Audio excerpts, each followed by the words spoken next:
Shubhangi, MDTV news मध्ये आपले स्वागत। सुरुवातीला एक नजर टाकूयात आजच्या ठळक घडामोडींवर।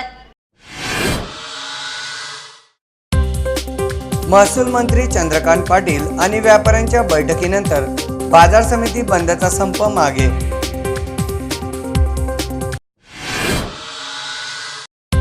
पाचोरावाडी येथे आलेल्या नैसर्गिक आपत्तीमुळे झालेल्या नुकसानाची पाहणी करण्यासाठी पुनर्वसन विभागाचे अप्पर आयुक्त डॉक्टर मालिनी शंकर यांची भेट। विविध मागण्यांसंदर्भात अक्कलकुवा शिवसेनेच्या वतीनं तहसील कार्यालयावर मोर्चासह रास्ता रोको।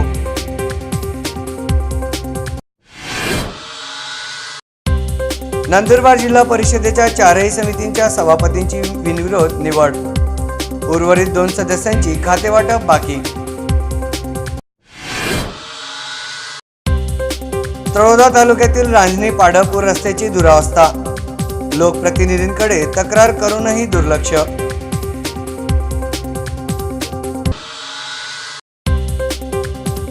नवापूर नगरपालिकेच्या निष्काळजीपणाचे अजून एक उदाहरण, सुधारणा होण्याची अपेक्षा।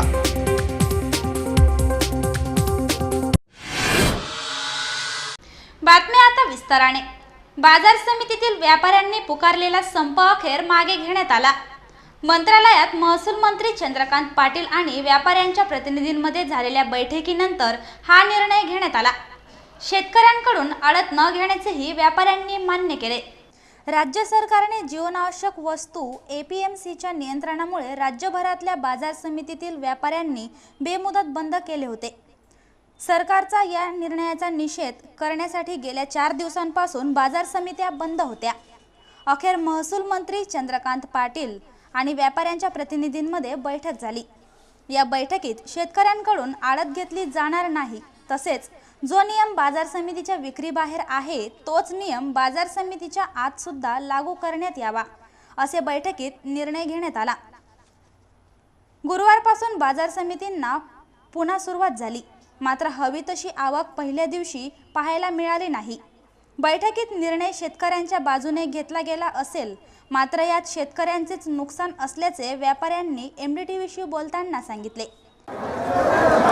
या शासनाच्या GR-नुसार आळत आहे शेतकऱ्याकडून न घेता व्यापाऱ्याकडून घ्यावी, यासाठी आम्ही 3 दिवस हे बॉम्बे आणि पुणे मर्चंटला आम्ही थोडं सहकार्य केलं। सोमवार मंगळवार बुधवार 3 दिवस आम्ही बंद ठेवलं, परंतु आता आम्ही शेतकऱ्यांच्या हितासाठी किंवा माल खराब होऊन राहिला, बाहेर येऊन नाही राहिला, मालाचे नुकसान होलं, त्याच्यासाठी आम्ही 2-3 दिवस मग थांबलो। आता आजपासून आम्ही असं केलं की आळत शेतकऱ्यांकडून घेता व्यापाऱ्यांकडून घ्यावी, व्यापाऱ्यांनी बी केलं, तर आम्ही आज सकाळपासून व्यवहार सुरळीत चालू केलेले आहे।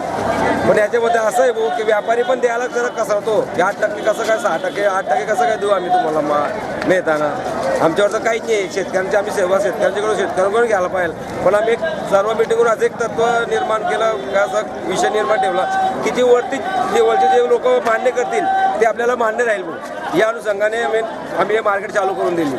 आता तर शेतकऱ्यांचे थोडं नुकसान व्हायचं, थोडा कम माल होता त्याच्यामुळे जास्त थोडं आज भाव आला, पण 2-3 दिवसांनी मालाची आवक वाढेल, ढेसर होऊन जाईल आणि मग शेतकऱ्यांच्या हाताला नुकसान होईल। या कायद्याने शेतकऱ्यांचे नुकसान आहे असं मला वाटतं।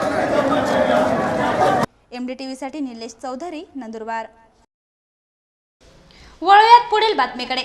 पाचोराबारी येथे आलेल्या नैसर्गिक आपत्तीमुळे तेथील नागरिकांचे जीवन विस्कळीत झालेले आहे।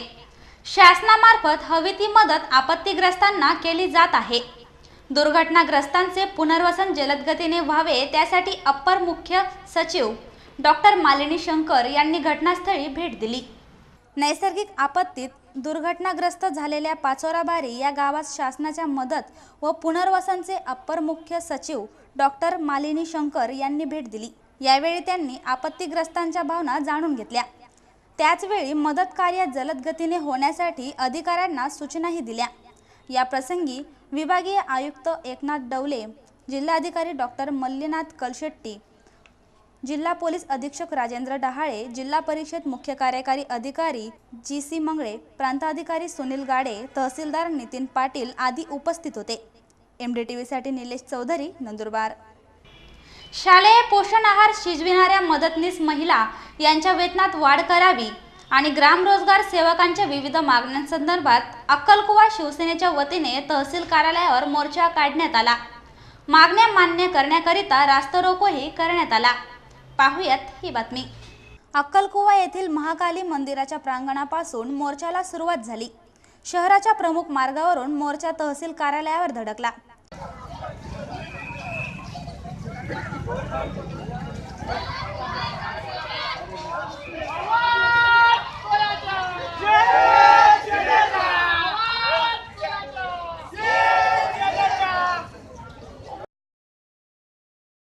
शालेय पोषण आहाराचा महिलांना 5,500 रुपयाप्रमाणे मानधन द्यावे, तसेच कायम नियुक्ती करून पेन्शन योजना लागू करावी या मागणी संदर्भात मोर्चा काढण्यात आला होता। यावेळी शिवसेनेचे उपजिल्हा प्रमुख आमशा पाडवी, इंद्रसिंग राणा, जयप्रकाश परदेशी, अनुप उदासी, संजय पटेल, नंदलाल चौधरी, हिरामन पाडवी आदी उपस्थित होते। यावेळी अंकलेश्वर ब्रानपूर मार्गावर रास्तारोकोही करण्यात आला। नाही तर महिला न्याय द्या, कारण 1 जुलै माईक लागवीन फिरवता 1 जुलै काय ताखे झाडे लागवा। एक फारसवाला माहे आला मायाच्या काय तुम्हा नवसारी मोरसारी दादा आहे, पण आमच्याकडे कमी आहे मायाके चाल तुल चाडे देखावू। MDTV साठी शुभम बनसाली, अक्कलकुवा। नंदुरबार जिल्हा परिषदेच्या अध्यक्षपदाची निवड प्रक्रिया नुकतीच पार पडली। मंगळवारी 4ही समितीच्या सभापतींची निवड प्रक्रिया घेण्यात आली। यात 4ही सभापतींची बिनविरोध निवड करण्यात आली। उर्वरित 2 सदस्यांचे खातेवाटप बाकी ठेवण्यात आले आहे। नंदुरबार जिल्हा परिषदेवर काँग्रेस पक्षाची सत्ता आहे। जिल्हा परिषदेवर अध्यक्षपदाची निवडणूक प्रक्रिया पार पडल्यानंतर सभापती पदांची निवड प्रक्रिया घेण्यात आली। यात 4 सभापतींची निवड करण्यात आली। आत्माराम बागले, लता पाडवी, हिरा पाडवी आणि दत्तू चौरे यांची सभापतीपदी बिनविरोध निवड करण्यात आली। महिला व बाल विकास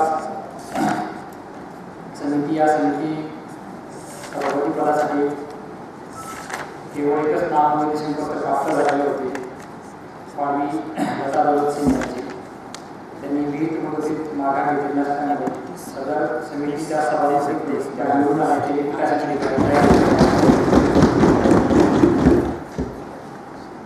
समाज कल्याण समिती सभापती या पदासाठी एक नामनिर्देशन पत्र प्राप्त झाले होते। आपल्या आत्मा सदाशिव यांचे विहित मुदतीत माघार न घेतल्याने सदर समाज कल्याण समिती सभापती या पदासाठी आपल्या आत्मा सदाशिव यांची निवड झाल्याचे विकास अधिकारी जाहीर करण्यात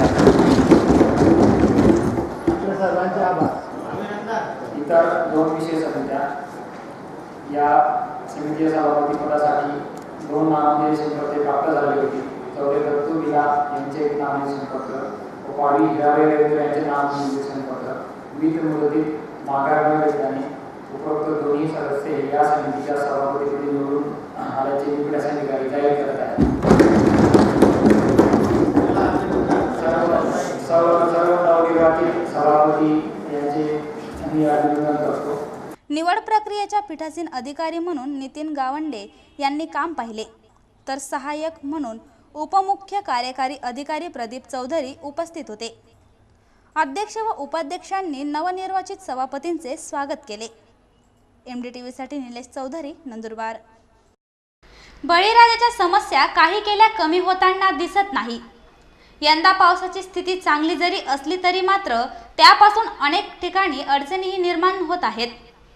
तळोदा तालुक्यातील रांजणी पाडळपूर रस्त्यावरील फरशी पूल पाण्याच्या ओहात वाहून गेला। पाहुयात ही बातमी। तळोदा तालुक्यातील रांजणी पाडळपूर रस्त्यावरील फरशी पूल गेल्या 3 वर्षापासून पावसाळ्यात वाहून गेला। दरवर्षी शेतकरी मातीचा भराव करून या पुलावरून दळणवळण करीत असतात, मात्र यंदा पाऊस अधिक प्रमाणात झाल्याने हा फरशी पूल पुन्हा वाहून गेला।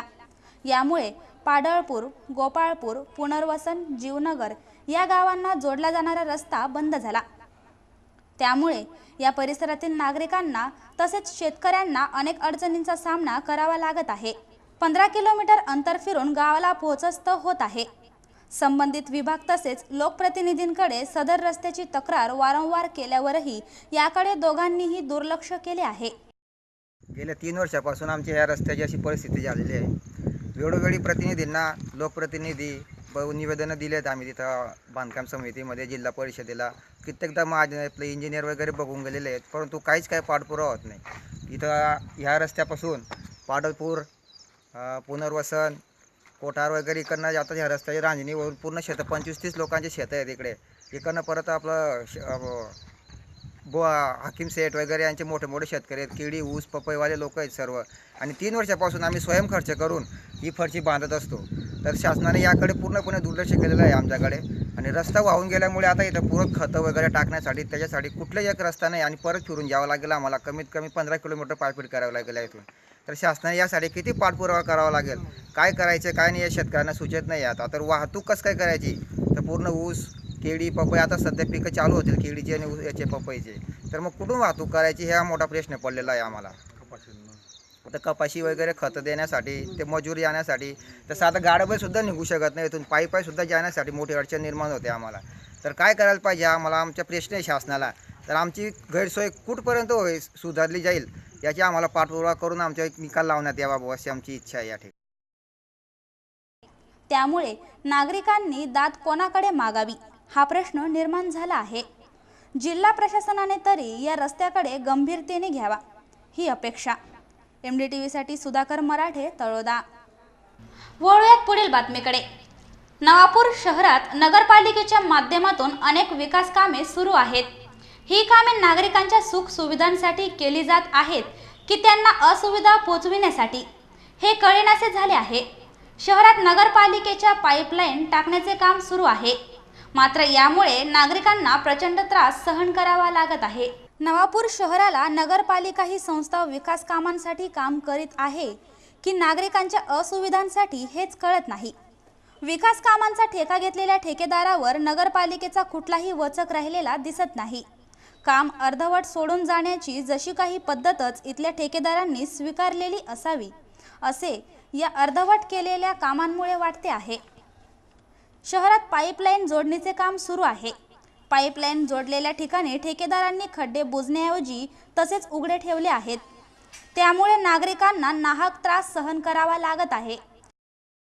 मी नवापूर तालुक्याचा रहिवासी आणि नवापूर तालुक्यातील हे आशापुरी गली आहे आणि ह्याच्यामध्ये त्यांनी जवळजवळ 1 महिना झाला प्रशासनाने आपलं लक्ष द्यायला पाहिजे. नगरपालिकेने हे खड्डे खोदून पाईप टाकले आहे. त्याच्यामुळे कित्येक माझ्या दवाखान्याच्या समोर हा खड्डा आहे आणि पेशंट वगैरे येतात, त्यांचा पाय वगैरे फसतो, एखाद्याचा पाय वगैरे मुरगू शकतो किंवा तरी माझी एक विनंती आहे की ज्यांनी हा कॉन्ट्रॅक्ट घेतला त्यांनी हे काम लवकरात लवकर व्यवस्थित पूर्ण करून द्यायला पाहिजे. कोणाचा माझा विरोध नाही, पण नागरिकांना जो त्रास होतो पार्किंगसाठी किंवा एक दिवशी माझी गाडी बी फसली होती इथे, तरी प्रशासनाने लक्ष घालून किंवा नगरपालिकेने ज्यांना हा कॉन्ट्रॅक्ट दिलेला आहे त्यांचं लक्ष वेधून आणि हे लवकरात लवकर पूर्ण करून व्यवस्थित पूर्ण करून द्यायला पाहिजे ही माझी कळकळीची विनंती आहे. पार्किंगसाठी पण खूपच त्रास होतो. याबाबत आपली प्रतिक्रिया MDTVशी बोलताना व्यक्त केली. शेवटी पुन्हा एक नजर टाकूयात आजच्या ठळक घडामोडींवर. महसूल मंत्री चंद्रकांत पाटील आणि व्यापाऱ्यांच्या बैठकीनंतर बाजार समिती बंदचा संप मागे.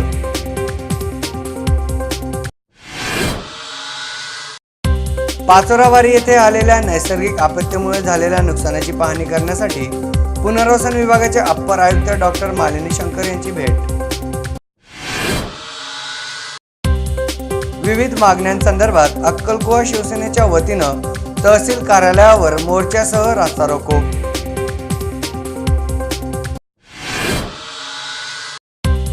नंदुरबार जिल्हा परिषदेच्या 4ही समितींच्या सभापतींची बिनविरोध निवड. उर्वरित 2 सदस्यांची खातेवाटप बाकी. तळोदा तालुक्यातील रांजणी पाडळपूर रस्त्याची दुरावस्था. लोकप्रतिनिधींकडे तक्रार करूनही दुर्लक्ष.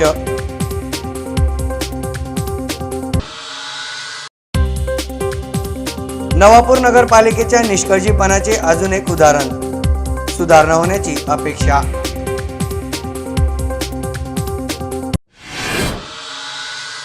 बातमीपत्रात इथेच थांबते.